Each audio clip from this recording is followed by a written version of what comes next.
Om Sthapakaya cha dharmasya sarvadharmaswarupine avatara varishtaya Ramakrishnaya te namaha.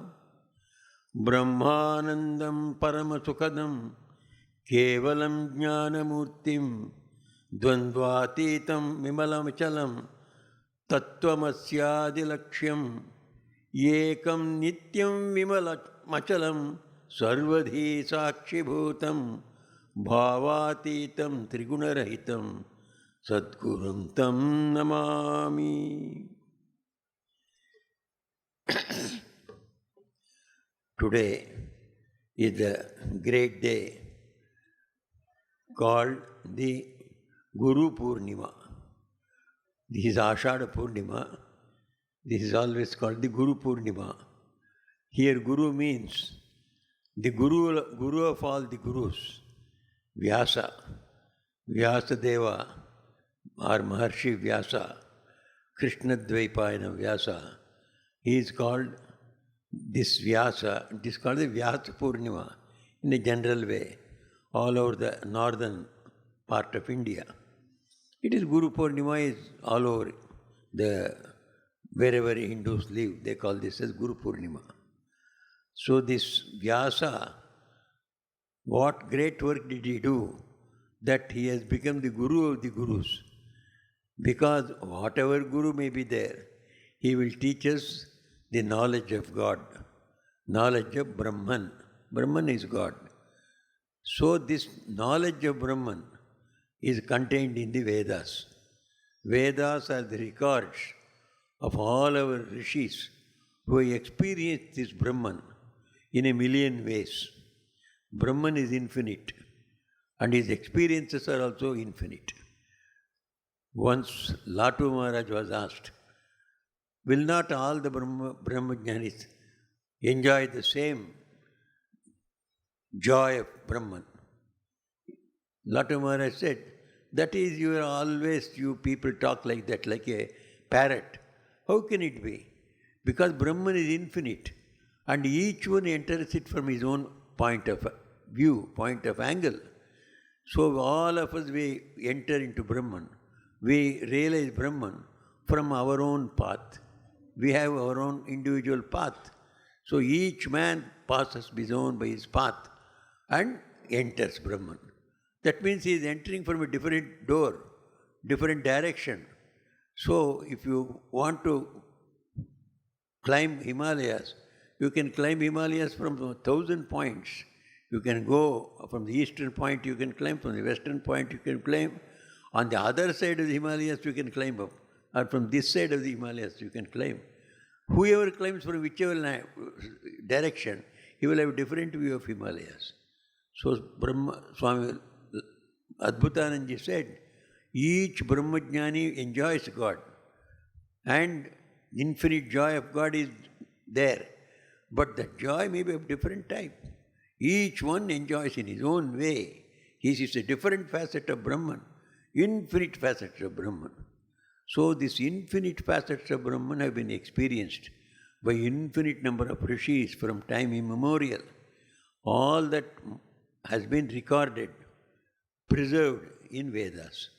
And these Vedas were codified and made available for teaching to other disciples through the efforts of Vyasa. Therefore, he has preserved the knowledge of God for us, which is the essence of all the Vedas and which is at the root of our civilization and which should be at the root of every civilization. Because we are all from God. Therefore, God is our father, God is our mother. So we inherit all the qualities of God, each one of us, irrespective of to what religion we belong, what caste we belong, what creed we belong. We are all come from God. We are made out of God Himself. God made us out of Himself. So all of us contain the divinity within us. So we are all divine. And this is the real thing that is to be realized in human life. In every life it can be realized, but it is not possible in other lives than the human life. Because human body and human physiology and psychology is set up in such a way we are able to think of the infinite and realize the infinite also. That is why the uniqueness of man. So every one of us can realize this highest God that is within us because we are from God. So we have got all the qualities of God's infinite joy, infinite knowledge and power, infinite life, infinite fearlessness, infinite freedom. That is God is, and we are all like that. So I need not be afraid at all, because people are afraid, thinking that some harm may come to them. What will happen if harm comes to us? Harm may end up in our death. Death of what? Atman. Atman will not die. Only the body dies. When we are the Atman, we don't care for death. When a man does not care for death, he is the boldest, he is the most daring man you are seeing every day in the jihadis. There is no reply for a jihadi. Why? Because he comes, he dares to die. He does not care for death. No one can oppose him. None. There is no reply. So, when a Brahmajnani attains to knowledge of Brahman, he is not afraid of death. He is greater than the jihadi. He loves everyone. He goes and embraces the snake, embraces the lion, embraces the devil. He does not care. No devil can do anything to him.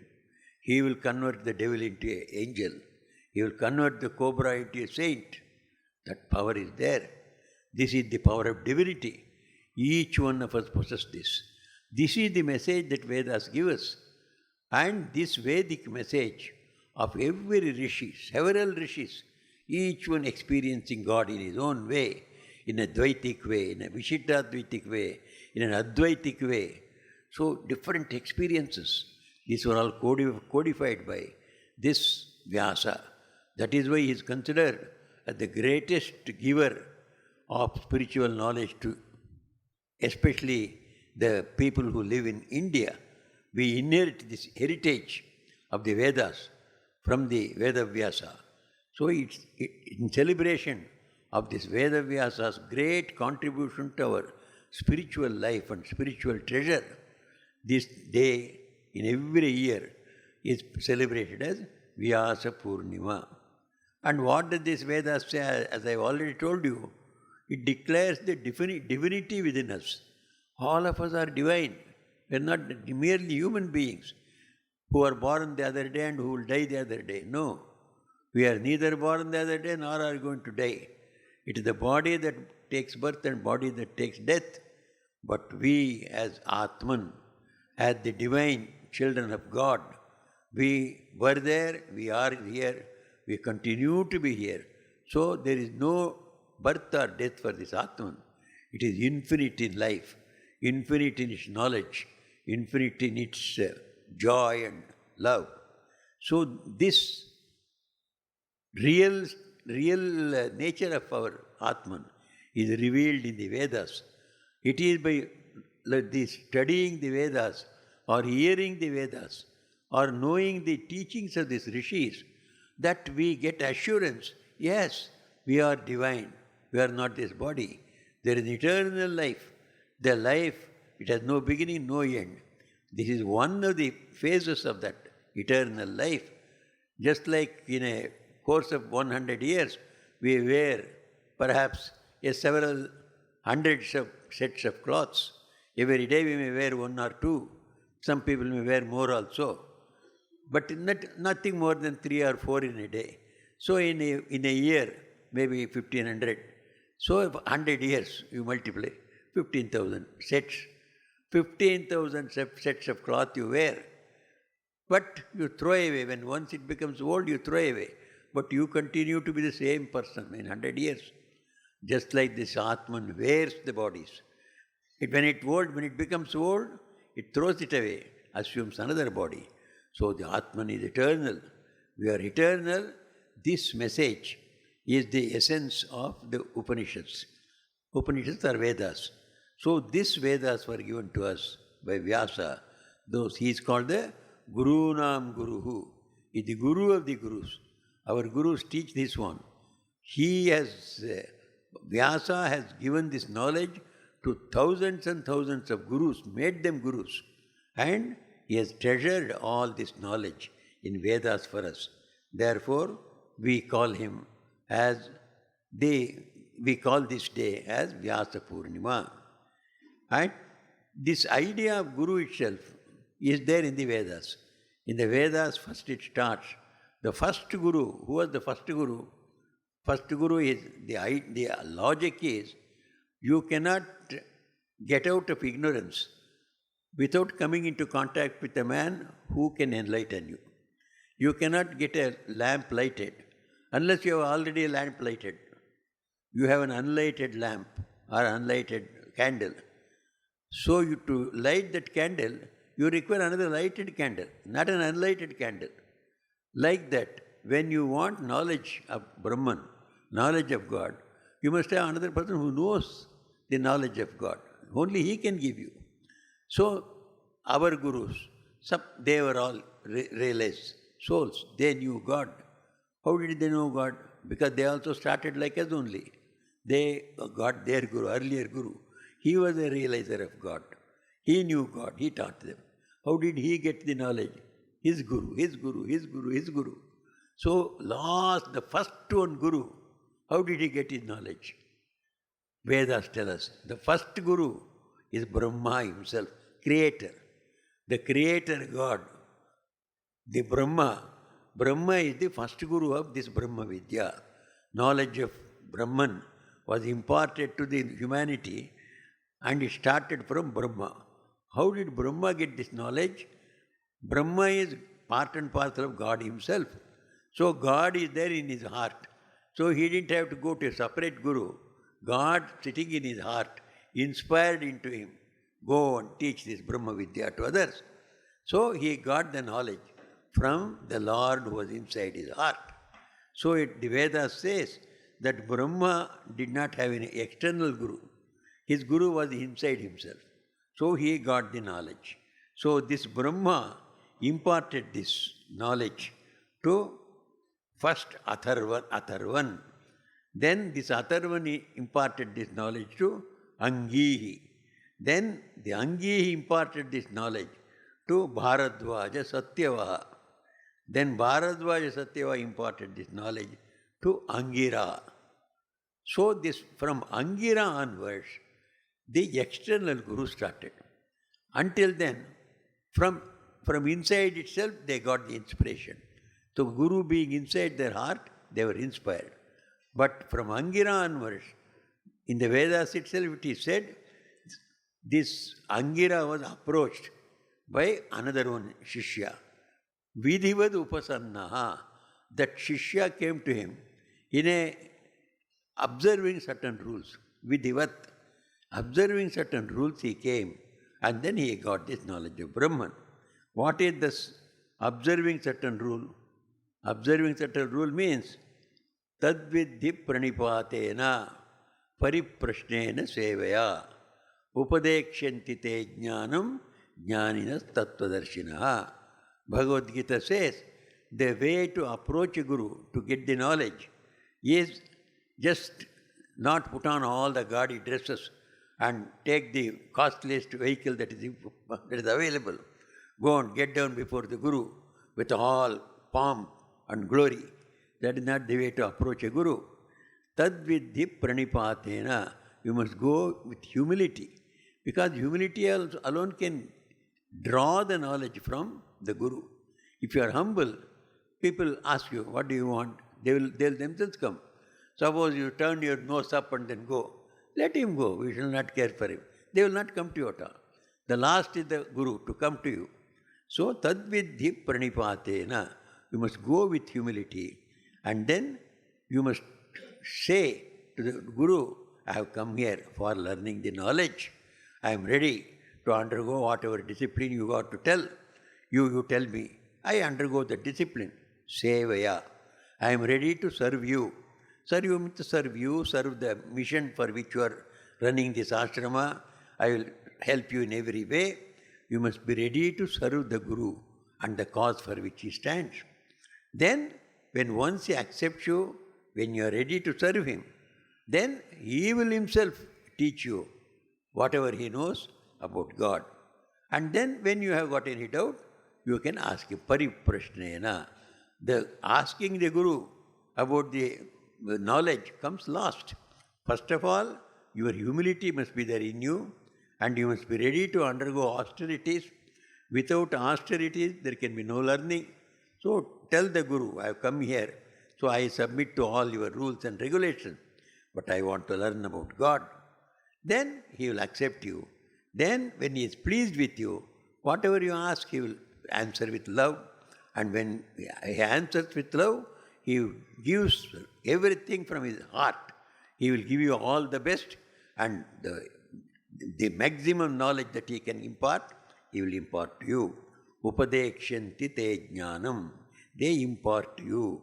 This is how these Shishyas got knowledge from their Gurus. In the Ark Ramakrishna mission tradition also, it is there. In all the sampradayas, the tradition is there. How they accept the disciples. So in our Ramakrishna mission tradition, whoever says, I am following the teachings of Sri Ramakrishna, I love Sri Ramakrishna's way of explaining things, I understand the things about philosophy, things about life, things about God, things about my own self, things about the way the world works, all these things as Ramakrishna explains. I enjoy it. So he tells it so clearly. In that way, I am a great lover of Sri Ramakrishna. I love him. If anybody has got a love for Sri Ramakrishna and he follows the teachings of Sri Ramakrishna in his own way, he can become a disciple of our tradition. It doesn't require any more thing. No other requirement is required. No other qualification is required, except your love of Sri Ramakrishna and his teachings, your desire to follow in his footsteps. So this is our tradition. So even now, a sort of this tradition of Guru Shishya continues. So when the disciple comes to us, so he says, I want to follow Sri Ramakrishna. And then we tell him, yes, Sri Ramakrishna, everyone can follow. You read Sri Ramakrishna's teachings. His teachings, the Gospel of Sri Ramakrishna is there, which is all translated into all the languages. In fact, Gospel of Sri Ramakrishna is a translation from the original in Bengali. So, read Sri Ramakrishna and then you will understand everything about life and the life beyond. Both you understand. The life of this world and the life beyond. What will happen after this world is over. Our worldly life is over. Everything you get from him. So the Swamis here, the Gurus here, they instruct. So he will study. When he studies, then Sri Ramakrishna will not leave you just like that by studying him.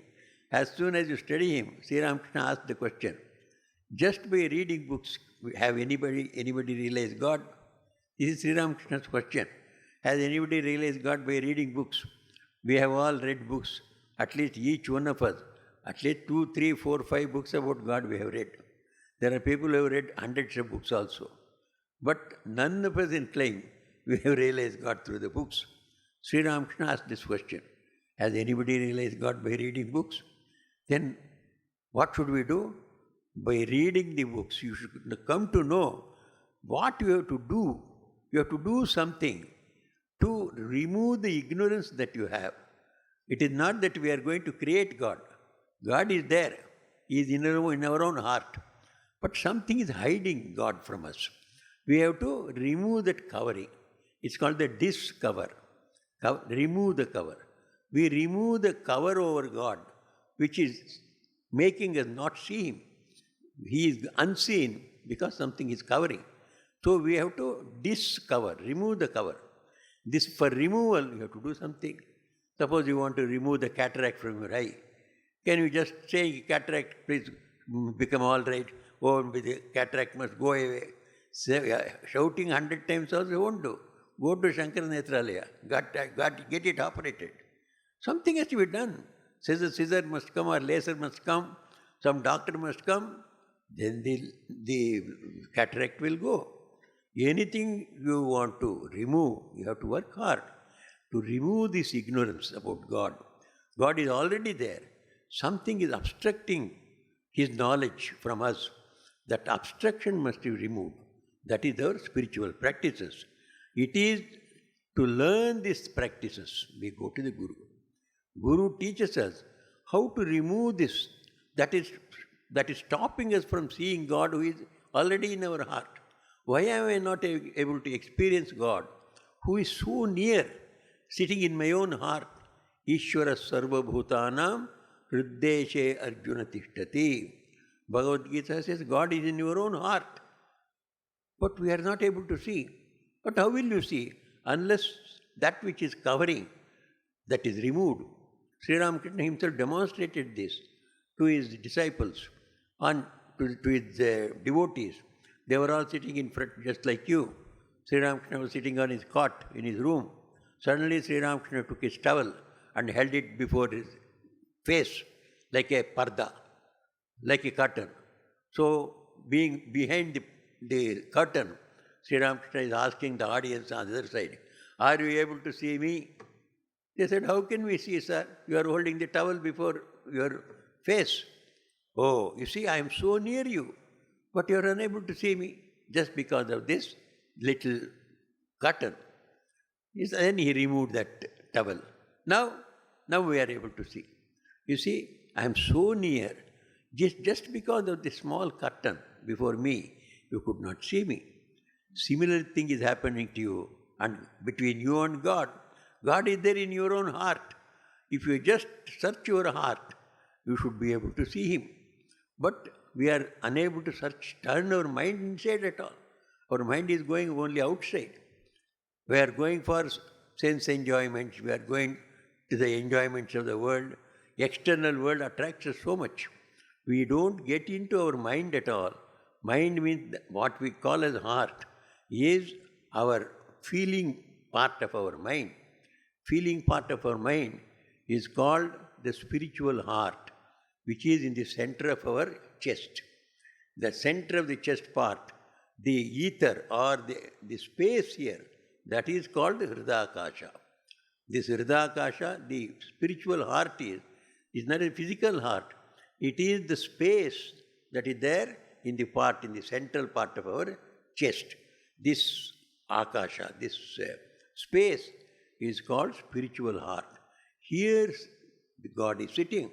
Here we are also there as Atman, the eternal Atman that we are also seated here. God also is seated with us. Both of us are together here. But we do not know that we are the Atman, neither do we know that Paramatma is with us, because there is a curtain before that one. To remove this curtain, what is to be done? These are called the spiritual practices. And to learn this one, we go to the Guru. So that is how. So Guru is necessary. Because if we had known ourselves, we could have ourselves removed this curtain and known God. But no one has realized like that. And it is very dangerous also to try by our own self to remove this ignorance, because we may get deluded, that's all. We may just think we have seen God by having some sort of a apparition or some sort of a illusion and think that we have seen God or experienced God. So all that should not happen in our life. We must be sure about every step we go for God realization. Therefore, Shankaracharya said, you must always go to a man who knows God. Before you want to know God, go to a man who knows God, approach him, make him his Guru, and follow his instructions. So he says, you may have read so many books, as I first referred. By reading books, you will not realize God. And books may give you some directions also. You do like this one, you do pranayama, you do pratyahara, you awaken the kundali. So many things are written in the books. Nowadays they are all very popular, available also easily in the market. But it is not at all possible to really get the knowledge of God by reading books. So Shankara wrote, Shastrajnopi swatantrena brahmajnananveshanam na kuryat. In writing in the Upanishad, Mundakopanishad, he writes, Gurumeva abhigachet. Let him go to Guru alone for getting this knowledge of Brahman. Guru alone means what? So you may have learned so many things from books that will not lead you. That cannot lead you. A living Guru is required for realizing God. So you must Guru eva abhigacchete. So in that eva he says, you may be a great learned person of all the Shastras. You must have read about Kundalini, read about Samadhi, the Nirvikal Samadhi, Savikalpa Samadhi, all that. Don't try to follow all that one without the guidance of a person who has experienced God. So that is the place of the Guru. So this place of the Guru he is an inevitable person in spiritual life. So this Guru, how is he available to us? How could we get such a good Guru? So Swami Vivekananda tells us, you don't have to go in search of a Guru, but become fit for a spiritual life. Mold your life in such a way, you try to lead a good life. You have developed a love for God. Oh God, I want to see you. Because I have heard from all the great saints and seers who never tell lies, who only wish good for us. All the great saints and seers like Sri Ramakrishna or Vivekananda, earlier to them all the rishis who recited the Bhagavata or Ramayana, Valmiki Rishi, all these people, they have taught about God. So God should be realized. Then only we can get real fulfillment in our life. In fact, human life is meant for getting the realization of God. So all these things they have said, but I don't know the way. I want somebody to guide me. Oh Lord, give me a Guru, give me guidance. If we just pray to Him from inside and then lead a good life, we know what good life is. So to speak the truth is good life. To be pure is good life. To be unselfish and serve others with unselfish motive is good. And to pray to God in our own way. To have faith that God is there. Just because I have not seen, therefore there is no God. You cannot say. Sri Ramakrishna gave the example in the morning, you don't see the stars. You think that there is no stars? Let the evening come, you will see it there. So under your ignorance, you are not able to see God. That doesn't mean God does not exist. Your ignorance must go, you will see God. Just as the obstruction of the sunlight will go, then you see the stars which are there. We didn't have to create. It is there, only the obstructions were removed. So we have to only pray to God and become fit for a Guru. When you are fit for a Guru, Guru himself will come. He will come and lead you by the hand. So it has happened in everyone's case. Not only in the time of the Rishis, not only in the time of Sri Ramakrishna, down to this day. Any sincere aspirant has always got a good Guru. And by following him, he has progressed in spiritual life. Guru is always available when we are ready to receive him. So pray to Lord inside you and try to mold your life so that you lead a good life. And sincerely pray to God. The Guru you will get. So this right royal rule to get a good Guru is the thing that we have to remember. Otherwise, you cannot test a Guru and find out whether he is good or not. It is something like that. A student going to university and then calling the professor, "Sir, I want to test you whether you are a good professor or not. Then only I join this college." How foolish it should be. All of you laugh. But you don't laugh when somebody says that I want to search a right Guru. You also, yes, you are right. So he is not right. When I say I will search a right Guru, how do you know he is a right Guru? The Guru is higher than you. You do not know anything about it. How do you decide about your right Guru? That is why Swami Vivekananda said, don't go to search for your right Guru. You prepare yourself for a good Guru to come to you. You will get the good Guru. And Swamiji also says, it is something like a demand and supply law in economics. If there is a demand for a particular thing in the market, supply will come. If your state does not supply, it comes from the next state. So supply will come when there is a demand. Just like that, when our heart is ready, when our mind is ready for receiving the Guru, that we are really earnest in receiving the Guru and following his precepts. Guru shall come, he has come, he will continue to come. So, Guru comes as our own indweller. As we grow, first of all we go to the Guru in a physical form, but all the great teachers teach us. Physical Guru may be there, and physical Guru after all is a physical person. After some time Guru passes away. So we all say our Guru went into Mahasamadhi. So then it means you have gone without a Guru. It is not that. The Guru was not the body that disappeared. The soul that was inside him, which is eternal, that is your Guru. God himself has come in that form and then instructed you as the Guru. So every Guru, whether it is small or big, he is small or big, he is a representative of that infinite Brahman. That is why we say every Guru, Guru Brahma, Guru Vishnu, Guru Devo Maheshwaraha, Guru Sakshat Parabrahma. Sakshat Parabrahma is not the body of the Guru, the soul that dwells in him. It is through that soul he gives us the message, he gives us the instruction. And when we follow that one, we realize God. Therefore, we must more and more think about the soul inside the Guru, the divinity in the Guru, about his teaching. That is more important than simply getting attached to his physical side. So going on asking the Guru, "Sir Guru, what can I cook for you? What cloth can I bring you? Shall I bring you a pair of shoes? Shall I bring you a pair of hats?" That is not the way to serve the Guru. How many hats can he wear?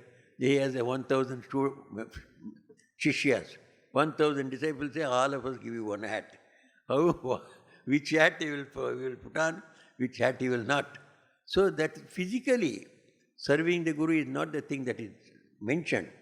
It is to follow the precepts. The Guru wants that everybody must become greater than him. There is a saying in Sanskrit which says, so sarvatra jayamicchetu. We must always desire to succeed and have victory everywhere. But in two places you should not ask for victory. Pustrat shishyat parajayam. You must wish to be defeated by the son, defeated by your disciple. That is the real father, that is the real Guru. Everywhere you want to compete to become victorious, but not before your son, before your disciple. Your disciple, you should not be happy in defeating him. You must be happy when he defeats you. He grows higher than you. His father will be great when his son becomes greater than him. So real father, real Guru, they are happy when you follow their precepts. So we should do that. Whatever you heard from the Guru, follow his precepts. When he is in the physical body, whatever we can do out of love, we can certainly give. That is all right, but that is not the best service. Guru expects from us to follow his precepts. And then if we progress in spiritual life, he is very happy. We read in the life of Holy Mother. Holy Mother says, there are so many of my disciples, when they receive instructions from me, they follow it. And I am also happy and they are also happy. But there are some disciples, they take mantra from me, they do not do anything at all. Therefore, I have to do japa for them. Poor fellows, they are not advancing. If they are miserable, I feel miserable. Therefore, to remove their misery, I must go on doing tapasya. So I must go on doing japa. In the night at 2 o'clock also she was doing japa, when she was not at all well. So one of the disciples asked, why are you doing japa at night at 2 o'clock? You don't require. I said, sure, I don't require. But what about my disciples? They have taken mantra, they are not doing anything at all. It is for their sake I am doing. So Guru wants us to follow the instruction and progress in our life. That is the way we can please the Guru and get his grace. Then that is why all the physical Gurus, they advise, don't get attached to Guru in a physical way. Always try to remember his teachings, always remember to please him by following his teachings and getting success. Put hard effort, try to progress in spiritual life. Sri Ramakrishna is the supreme guru of this age. Sri Ramakrishna has awakened the Kundalini of the whole humanity, says Swami Shardananji. Shardananji, the biographer of Sri Ramakrishna, has written that magnum opus, that big book, Ramakrishna, the Sri Ramakrishna's full detailed life. So, great master, Sri Ramakrishna, the great master, he has written in such detail the life of Sri Ramakrishna. There he says, Sri Ramakrishna is the Jagat Guru now. He is the Guru of this age. He has awakened the Kundalini of the whole humanity. Kundalini of the humanity means Kundalini is the sleeping spiritual power. Each one of us have this spiritual power, but it is sleeping. So that is called the Kundalini. So awakening with the Kundalini means the spiritual power starts manifesting. That means we start manifesting the spirituality that is inside us. We become more and more aware that we are not this body and the mind, but we are that infinite Atman, which is part and parcel of Paramatma. We are part of God. So we have got all the divine qualities that God has. We need not be afraid. We can be free from every fear, because fear comes only from death. I have no death. Atman cannot be killed. When once we remember this one, death goes away.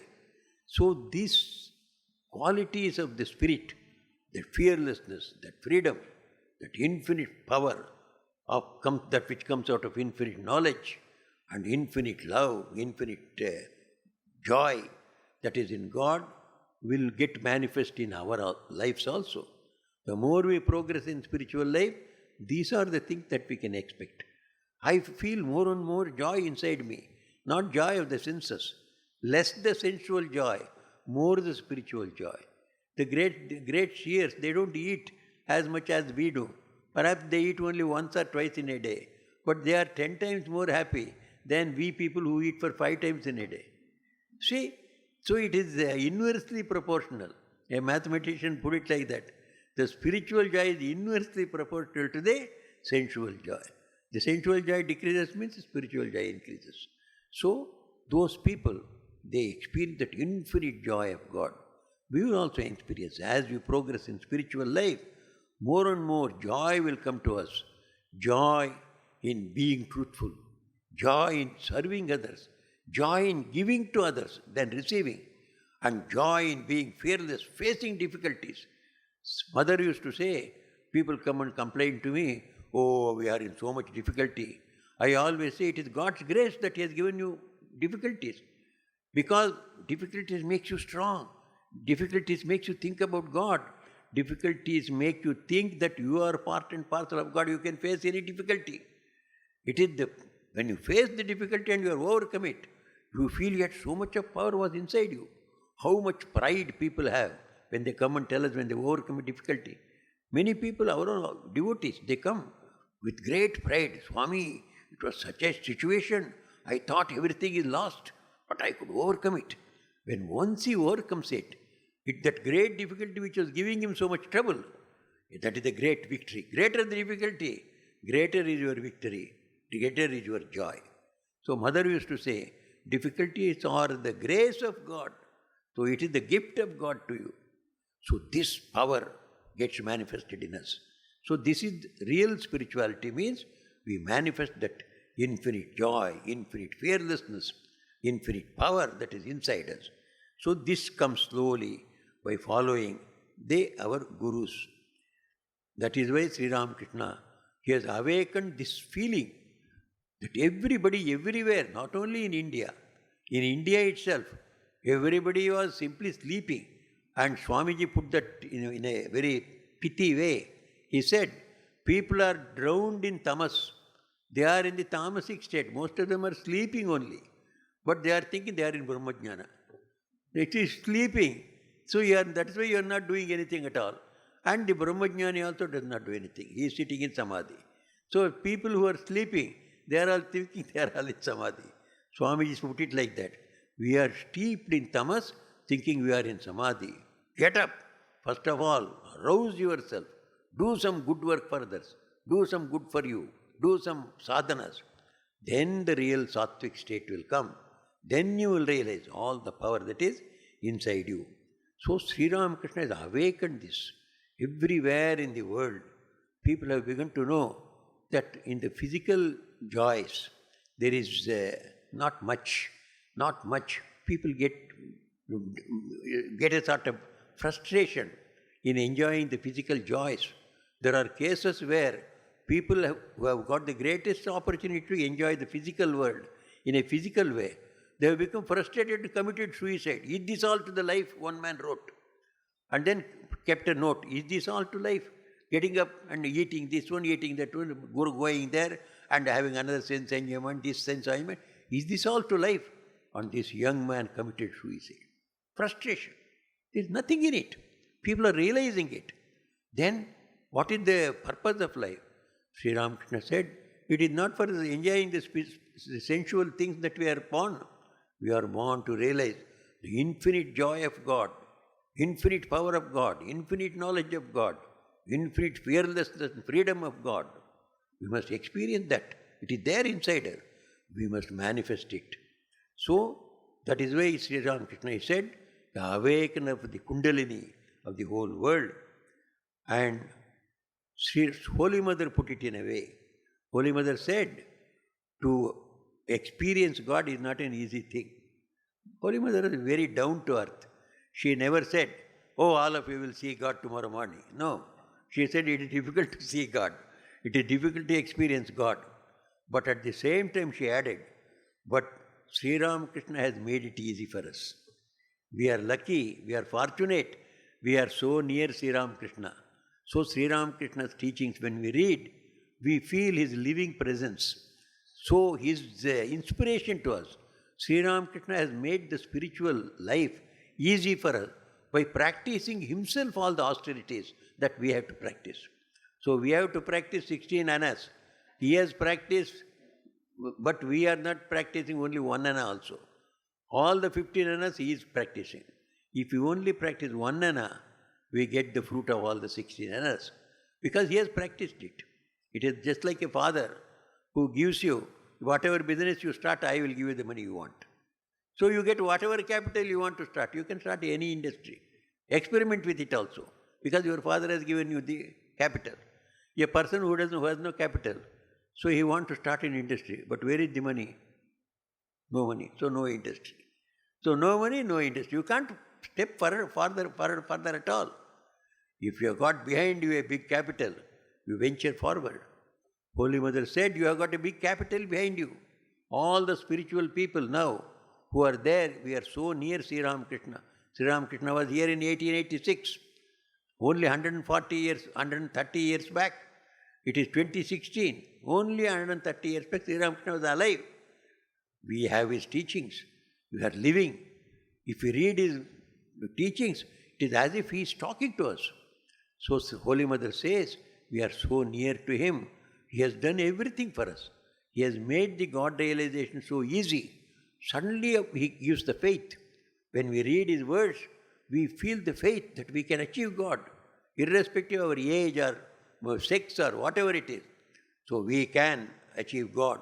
First thing that comes to you when you read Sri Ramakrishna is this: yes, I can realize God.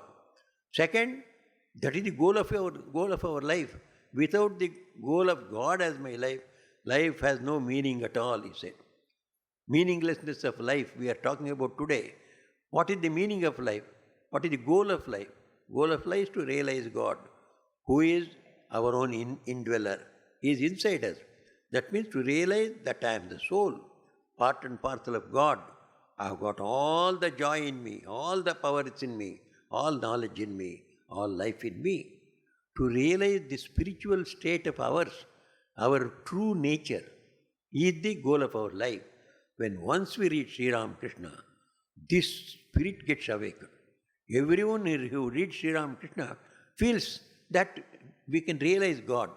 Some people may feel, if you are very young, when we joined the mission, we all thought we did not have to struggle more than 2 weeks before realizing God. Only after entering, we found so many weeks have gone, so many months have gone, so many years have gone. So we are making so slow a progress. But we are not in any way disappointed. At least this much we have been able to do. We would not have been able to do if we had not come to Sri Ramakrishna. In which way we would have been led, we do not know. But in the right direction, right way, it may be slow, but sure we are going. Everyone who follows the path of Sri Ramakrishna, we may proceed slow, but be sure that you are in the surest way. You are going to reach the goal. You may be like an ant moving, and others may be like a hare. Let the hare go earlier, doesn't matter. Ant also will go and reach. Let us be sure about it. Sri Ramakrishna has awakened the spirit everywhere. That is why Sri Shardananda told, Sri Ramakrishna has awakened the Kundalini of the whole world. And so Sri Ramakrishna, avatar of this age, has given us the easiest path to mukti, to the self-realization and God-realization. What is the path he has given to us? The greatest Guru, Sri Ramakrishna. He says, pray to God from your heart. Prayer every one of us know. Nobody can say, I do not know prayer. Every child has learnt his language by only prayer. Amma yaniki idu kodu, amma adu kodu. So praying only our language has started. So we have prayed to our father, prayed to our mother, prayed to our elder sister, so our elder brother. So it is prayer only we have started our life. And our greatest religious also were great prayerful men. All the Vedas are full of suktas. Narayana Sukta, Purusha Sukta, Lakshmi Sukta, Devi Sukta. All suktas are prayers.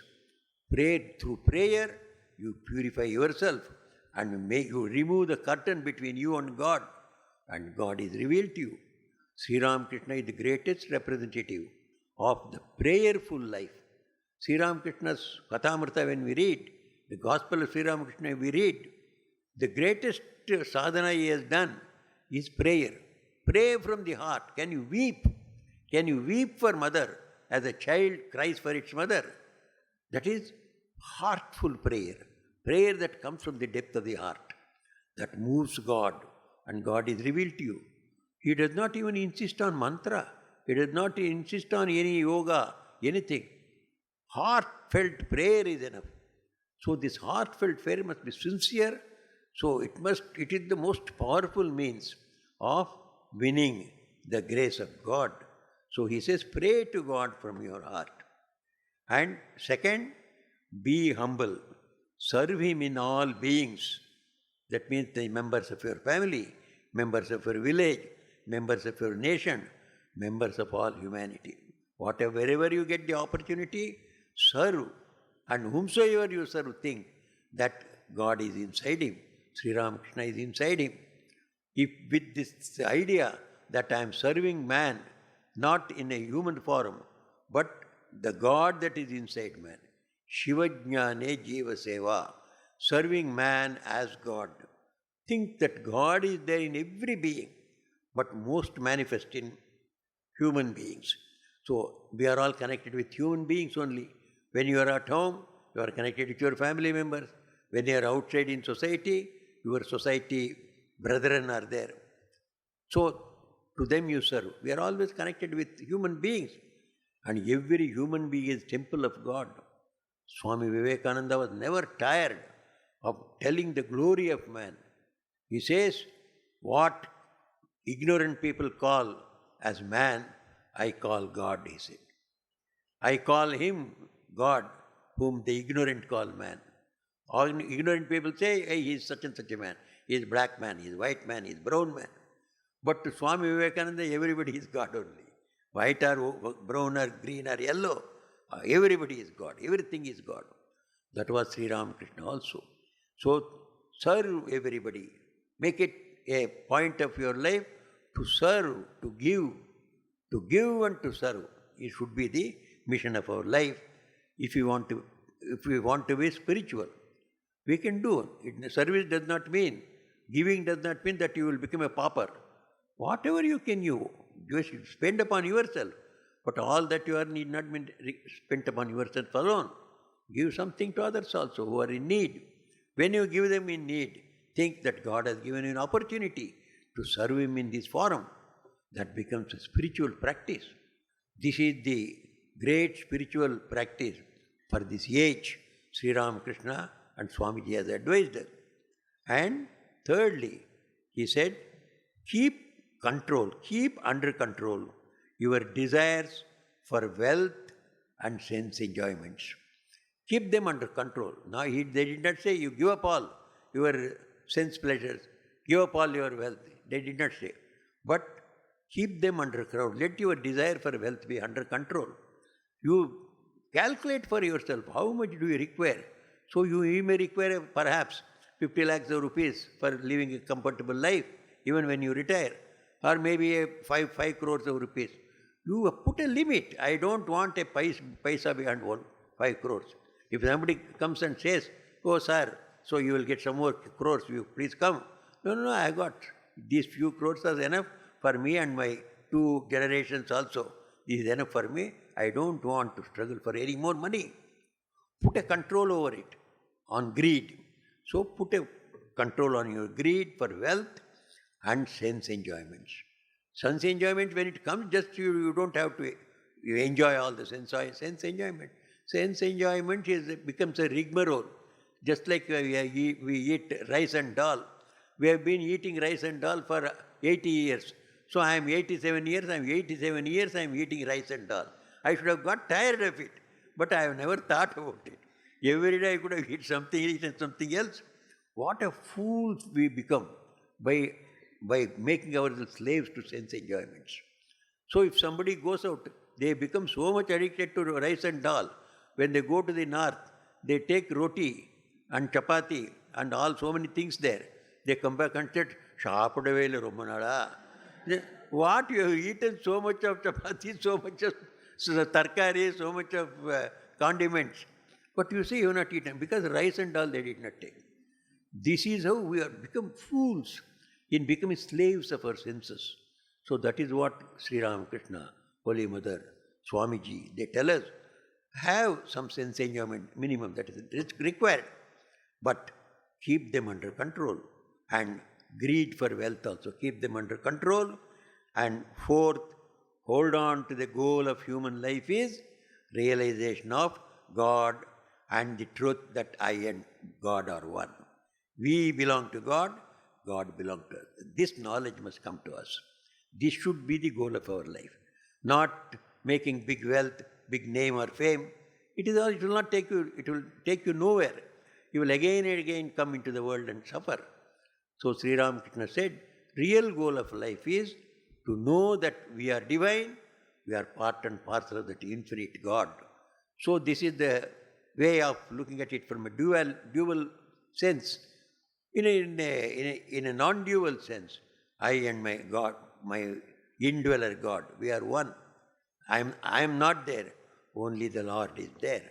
That is also non-dualism. Sri Ramakrishna was the person who said, when the I disappears, then you realize God alone has become everything. This is Sri Ramakrishna again, and he says, I see all the world, the jivas, the 24 tattvas out of which the whole world is made, and God, they are all one only. God alone has become the jiva, God alone has become the external world, and God is there. Everything is one only. I is God. See, Bhakta also experiences non-dual, Advaitic state.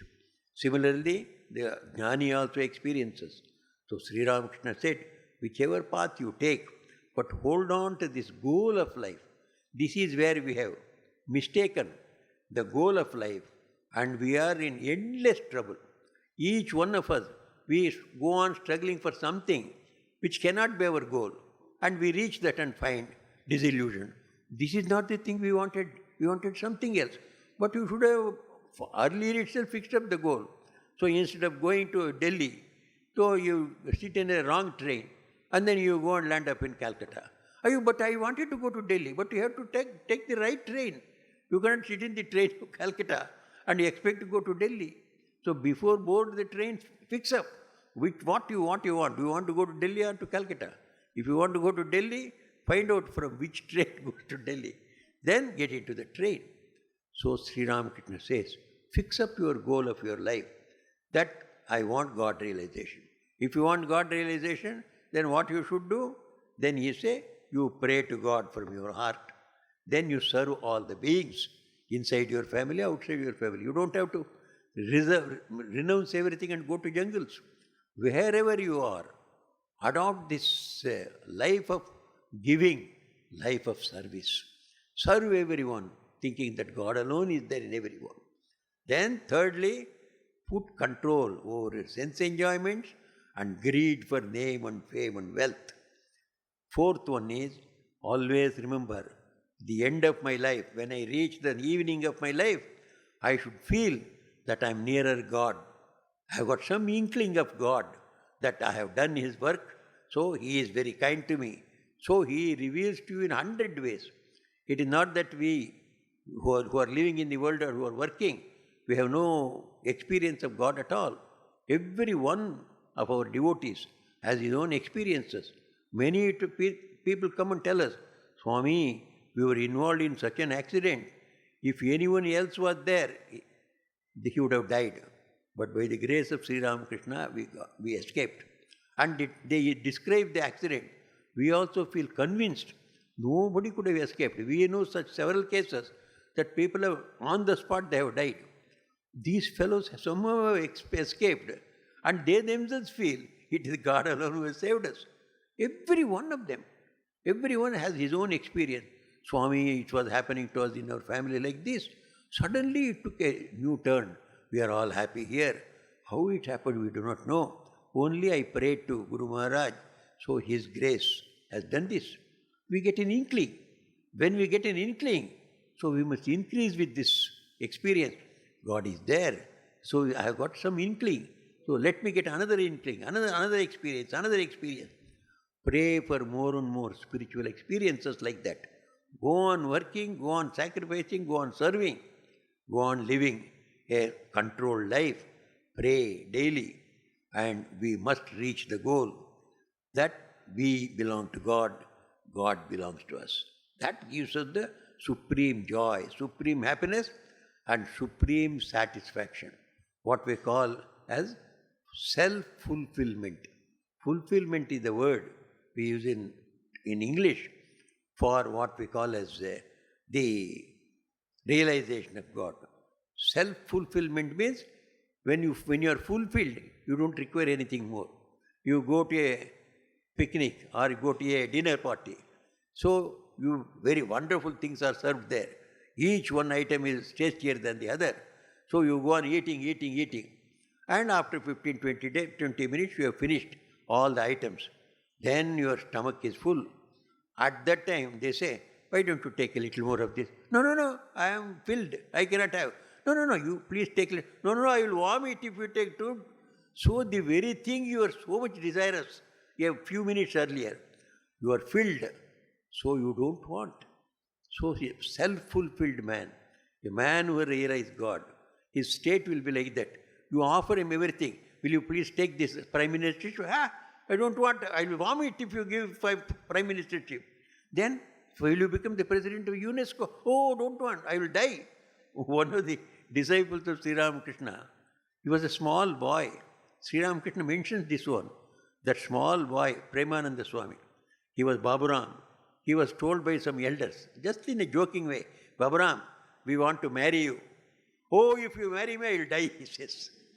See, he does not want. From that age itself, he says, I don't want marriage, I don't want sense enjoyment, I don't want worldly things. I want God. That is self-fulfillment. We get self-fulfillment. When we can say no to everybody. It's a great state.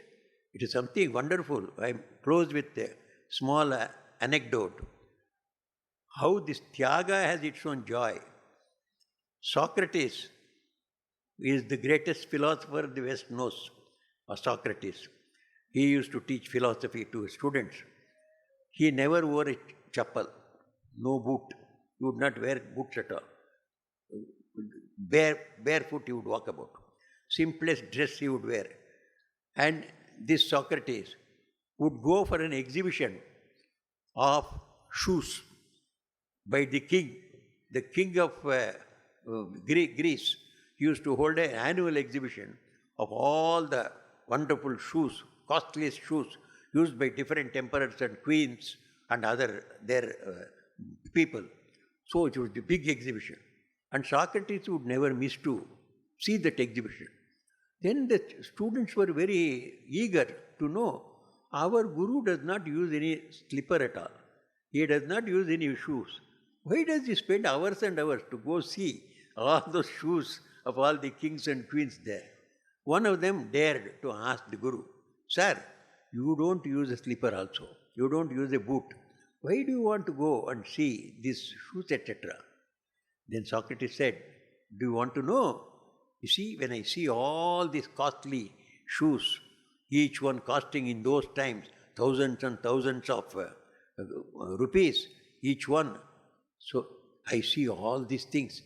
And then in the end I get a feeling, without all these things I am quite happy.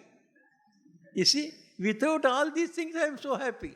Why I should go for all these things, spending the crores and crores of rupees? That is the joy of Vairagya. When the mind does not want, then that is the real joy. When there is no desire, that is the real joy. See the small child, it does not have any desire at all. Always it is happy. We have got so many joys, with all that we are sorrowful.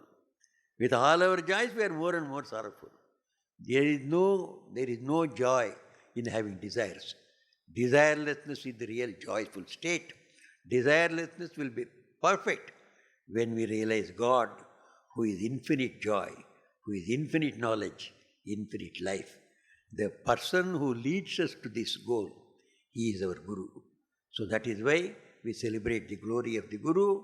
Today is Guru Purnima. May we all pray to Sri Ramakrishna, Holy Mother, Swamiji, to lead us to that real goal of life, realization of God, realization of ourselves as part and parcel of Him, and become fully satisfied, fulfilled, and have no desire for anything else except the infinite joy of God. May Sri Ramakrishna, Holy Mother, Swamiji bless us all. Jai Ramakrishna.